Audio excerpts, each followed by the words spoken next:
É a última semana da novela das 6. A última semana em que a gente vai ouvir o Milton Nascimento cantando Cais.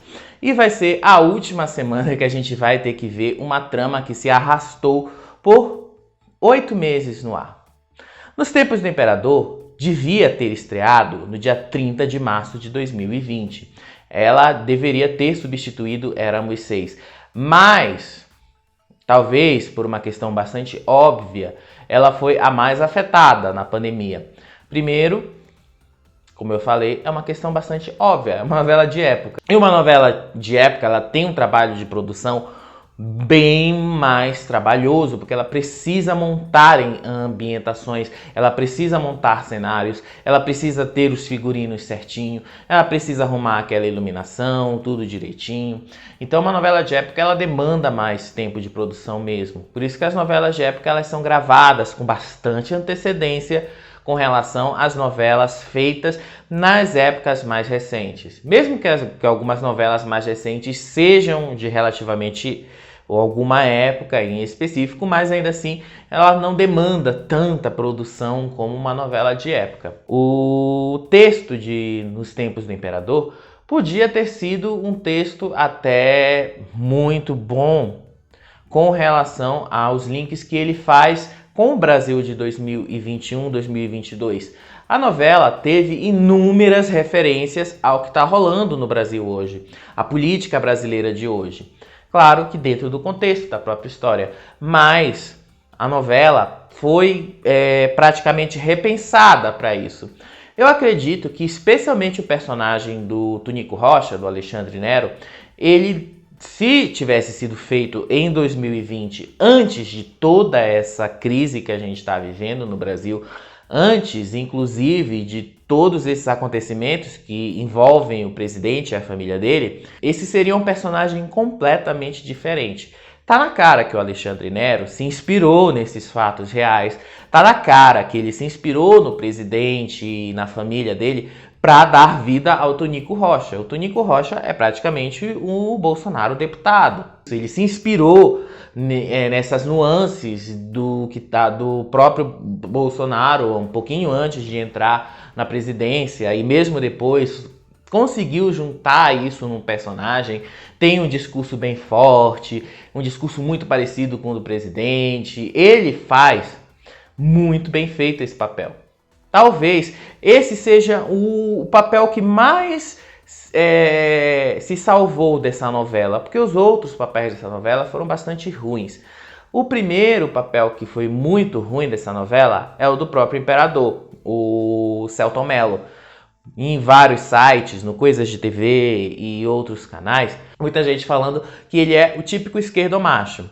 Para quem não conhece esses termos e tudo, o esquerdomacho é aquele cara de esquerda que tem ideais de esquerda, mas que é machista, que tem toda essa coisa machista de lidar. Todo mundo fala que ele é um esquerdomacho, que ele, por mais boa intenção que ele tenha, ele é muito palestrinha, é muito enjoado, é um personagem que praticamente não tem tanta função na história, e no final ele não tem mesmo. Mas ele, embora dê nome à novela, a novela é uma referência a ele não é o personagem principal dessa novela. Os personagens principais dessa novela são o Samuel e a Pilar. E os dois passaram a novela, boa parte, apagados.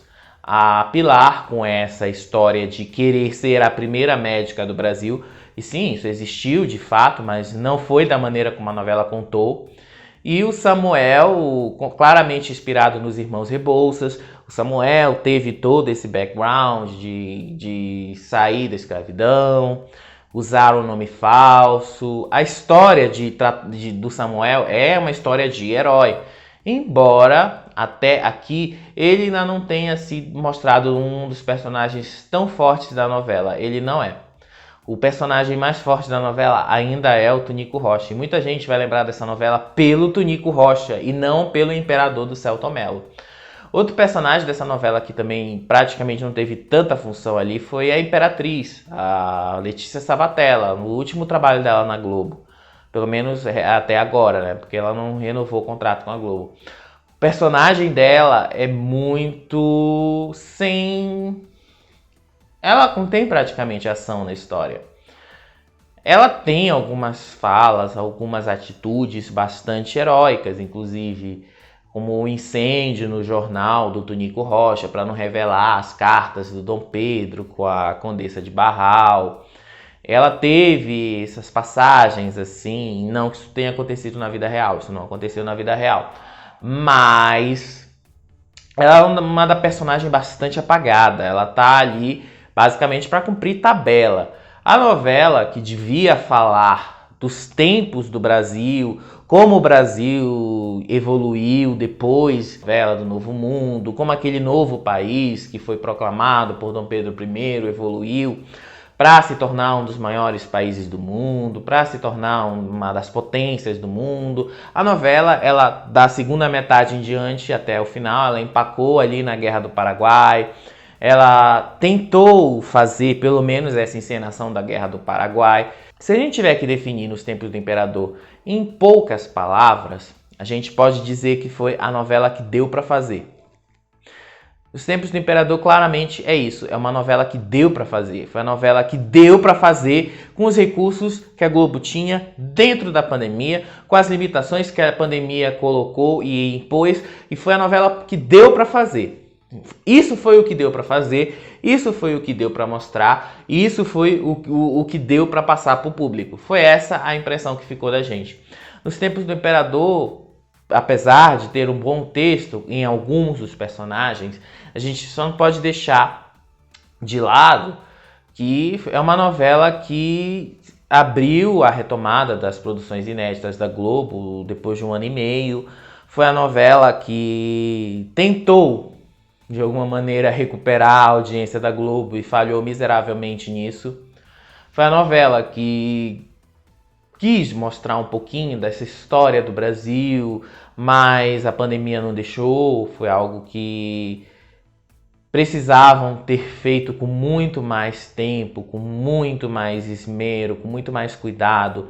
Aqui no nosso canal eu já tinha falado em agosto que essa novela, em termos técnicos, estava até bem feitinha. Em termos técnicos, ela tá mesmo, tá? Não perdeu o nível de qualidade de produção da Globo, mas tem muita coisa pra gente colocar aqui, por exemplo. Por que essa novela é tão escura? Por que a imagem dessa novela é tão escura? Por que a fotografia? Por que o diretor de fotografia escolheu uma ambientação tão escura para fazer essa novela? Eu sei que ele queria dar essa ideia dos anos, da década de 1850, onde a novela começa, até o final do século XIX. Eu sei que ele queria fazer isso de alguma forma mais visível através da fotografia, mas a maneira como eles fizeram isso ficou bastante ruim. Um dos motivos, aliás, que pode explicar a queda de audiência dessa novela foi exatamente isso, porque as imagens eram muito escuras. Às vezes, várias foram as cenas que a gente não enxergava os atores direito, porque estava tudo escuro na tela. E um dos segredos da novela é fazer o público compreender as coisas sem que você precise ter que ficar explicando. Afinal, isso é um produto audiovisual. No final, o maior destaque dos Tempos do Imperador, depois do Tunico Rocha, talvez um dos melhores personagens do Alexandre Nero, a Dolores e o Nélio. Eles sim se tornaram os protagonistas românticos da história, porque a Pilar e o Samuel acabaram não fazendo esse papel, que era o papel principal deles. O Samuel simplesmente se tornou um fugitivo, depois um preso da justiça, e a Pilar simplesmente ficou nessa de querer ser a primeira médica do Brasil e ficou só nisso. Depois que se tornou a primeira médica do Brasil, a obsessão dela foi se casar com Samuel e ele foi preso no dia do casamento, sendo humilhado por todo mundo. Essa talvez não era a novela que os autores queriam contar. Eu acho que talvez nem os autores gostaram do resultado dessa história. Eu acredito mais do que piamente que eles não queriam contar a história da maneira que contaram. Mas a Globo também tão pouco podia voltar atrás, porque eles já tinham gravado várias cenas dessa novela. Ela não teve a quantidade de capítulos dela reduzida, como aconteceu com Um Lugar ao Sol. Ela não teve todas essas interferências que Um Lugar ao Sol teve. E ainda assim, ela não foi sucesso. Ela vai terminar como o maior fracasso do horário das 18 horas. Se a Globo considerar que a pandemia prejudicou isso, talvez até possa se dar uma outra visão para essa novela lá na frente. Mas hoje ela vai sair do ar como o maior fracasso das 18 horas. O maior fracasso do horário das 18 horas em toda a história que o horário das 18 horas existe na tela da Globo. Ó, não se esquece de se inscrever no nosso canal, clicando nesse botão vermelho aí embaixo e de deixar o like de vocês, independente da plataforma em que você estiver assistindo. Se for no YouTube, ajuda muito a espalhar esse vídeo para outras pessoas. O YouTube gosta de engajamento e isso faz com que mais pessoas cheguem ao nosso canal. O mesmo vale para as outras redes, porque quanto mais pessoas chegarem ao nosso canal, mais pessoas podem gostar, podem se inscrever e podem se tornar um membro da nossa comunidade de Popsters. Eu vou deixar aí do lado outros 2 vídeos em que a gente fala um pouquinho do que está rolando no entretenimento do Brasil. Em especial, esse aqui. Vai lá, dá uma olhadinha nesses vídeos. Eu sei que você vai gostar. Se já chegou até esse ponto do vídeo é porque você gostou. Então, continua aqui no Faropop. E a gente se vê nesses vídeos aí ou em qualquer outro vídeo aqui no Faropop. Tchau!